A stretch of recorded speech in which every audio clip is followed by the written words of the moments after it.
celebraremos la Navidad. Y es necesario contextualizar el nacimiento de nuestro Señor Jesucristo en la época y en el lugar donde va a nacer.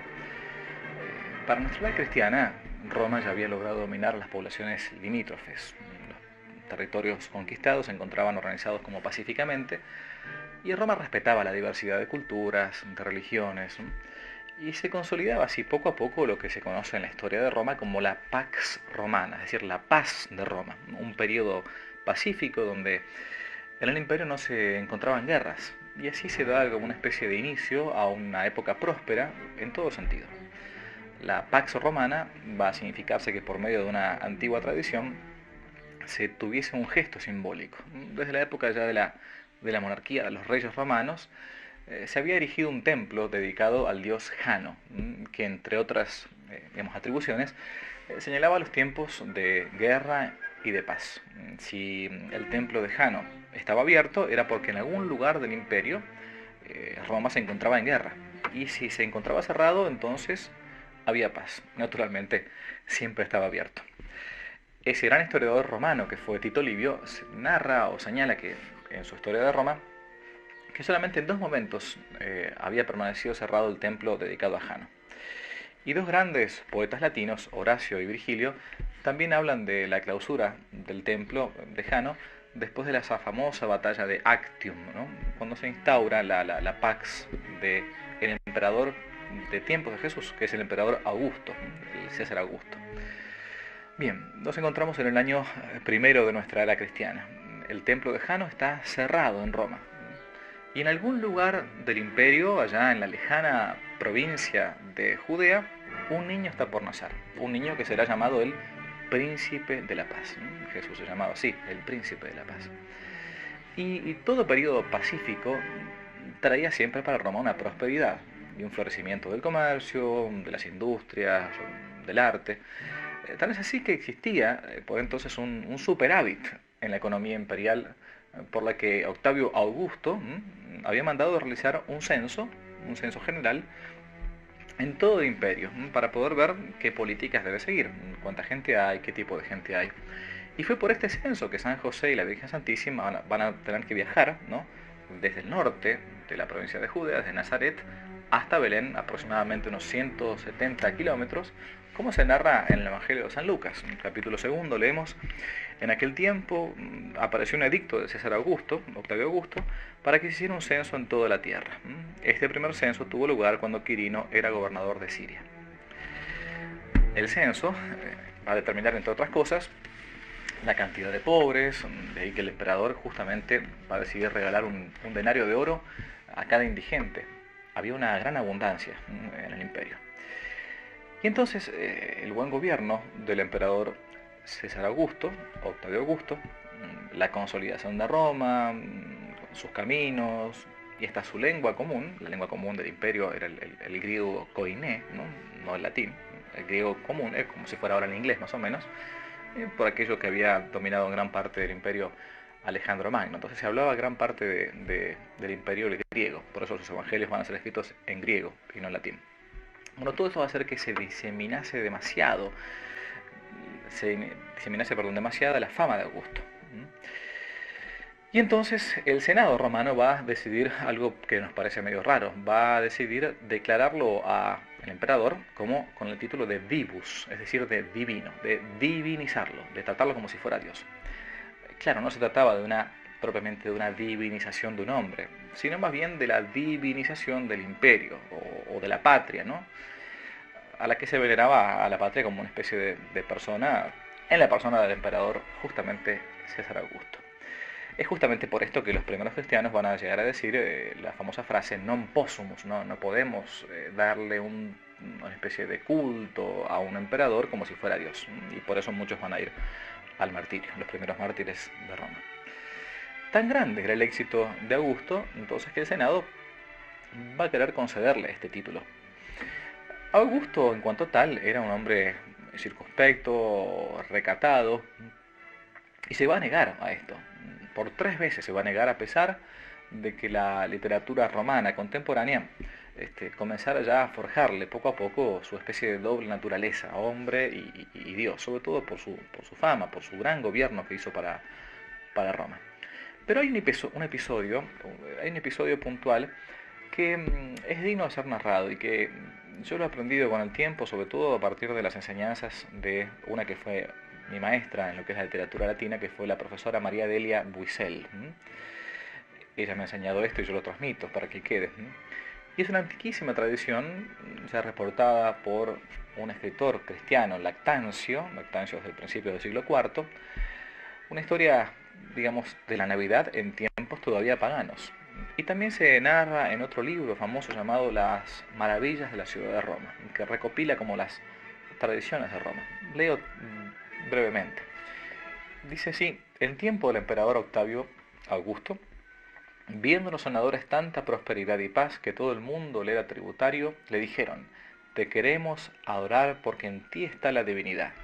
Si esto no fuese así, no te sería tan propicio. Pero él se opuso. Es decir, el emperador César Augusto se va a oponer a que el Senado le dé el título de divus. Y no solamente se va a oponer, va a insistir, sino que incluso Augusto va a ir un poco más allá. Va a decir: a ver, ¿realmente corresponde que yo reciba este título, sí o no?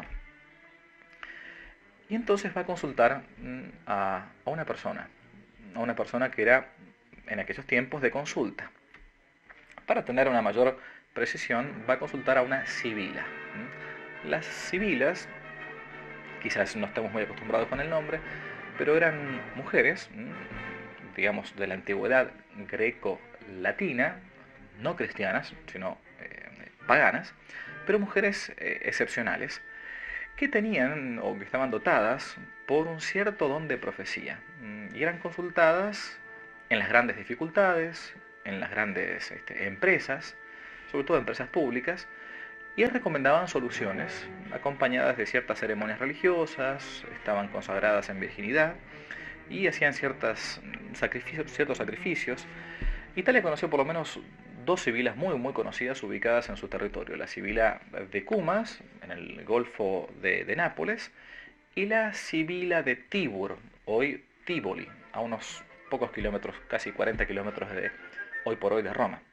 Y a esta última sibila, la sibila de Tibur o sibila de Tivoli, el emperador César Augusto la va a consultar. ¿Realmente corresponde, no, que yo me haga divinizar? Se va a dirigir a Tivoli y va a narrarle a la sibila este deseo de los senadores: me quieren hacer como Dios, ¿no? La sibila se va a tomar unos días de riguroso ayuno, va a invocar a los dioses, y después de 3 días va a darle a Augusto su respuesta. Su respuesta, que resulta bastante maravillosa. Leo la respuesta: emperador, esto es lo que ocurrirá. Del cielo vendrá un rey para los siglos futuros, aunque hecho hombre para juzgar al mundo. De improviso, el cielo se abrió y un esplendor grandísimo inundó todo. Se ve en el cielo una virgen bellísima, con los pies sobre un altar, con un niño entre sus brazos. Augusto se maravilló en extremo y escuchó una voz que decía: este es el ara del Hijo de Dios, este es el altar del Hijo de Dios. Entonces, postrándose en tierra, lo adoró. Luego contó esta visión a los senadores, que muchos se maravillaron. Esta visión ocurrió en la habitación del emperador Augusto, donde ahora está la iglesia de Santa María en el Capitolio, y por esta razón la iglesia de Santa María se denominó In Ara Coeli.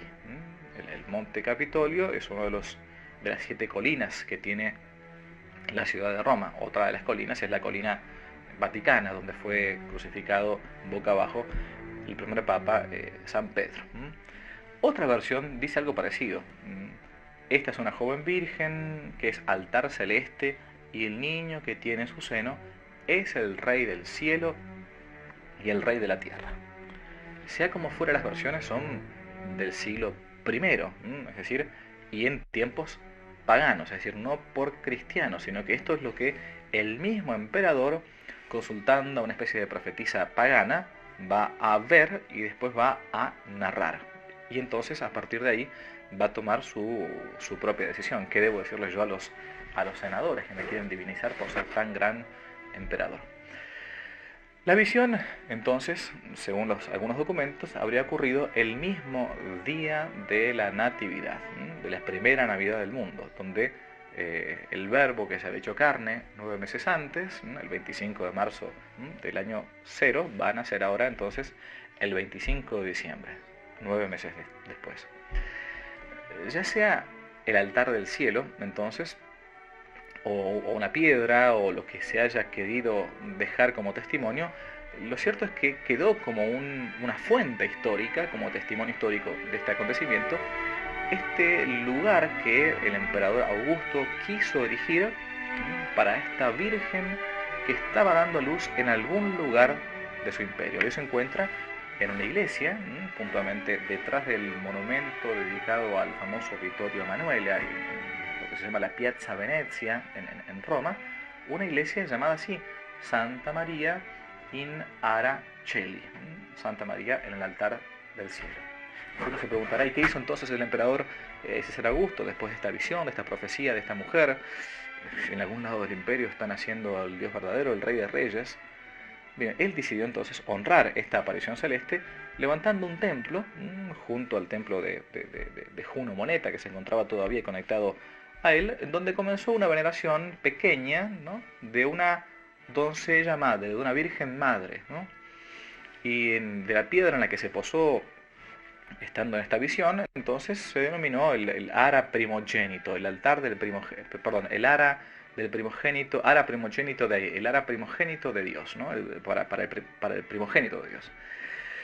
Tal es así que esta historia es narrada incluso por un gran poeta del imperio, justamente de Octavio Augusto, que fue Virgilio, un poeta que en proféticas palabras lo dejó plasmado en un texto muy conocido en la literatura latina, que es su égloga cuarta, la égloga cuarta de Virgilio, sin quizás él saber demasiado de qué se estaba hablando, ¿no? Así dice Virgilio: ya del canto de Cumas llega la edad postrera, la última edad. Ya de nuevo nace un gran orden de los siglos. Ya vuelve la Virgen, vuelven los reinos de Saturno. Ya una nueva progenie, una nueva raza, es enviada desde lo alto del cielo. Se dejó finalmente divinizar el emperador Augusto y finalmente sí, a pesar del oráculo, entonces él dijo, bueno, que sí, así lo querían los senadores. Pero entonces ya desde tiempos paganos se comenzó a venerar la primera Navidad de la historia. Dios se hacía hombre para salvar, para regenerar a nosotros pecadores y pagar por nosotros, y entonces así abrirnos las puertas del cielo.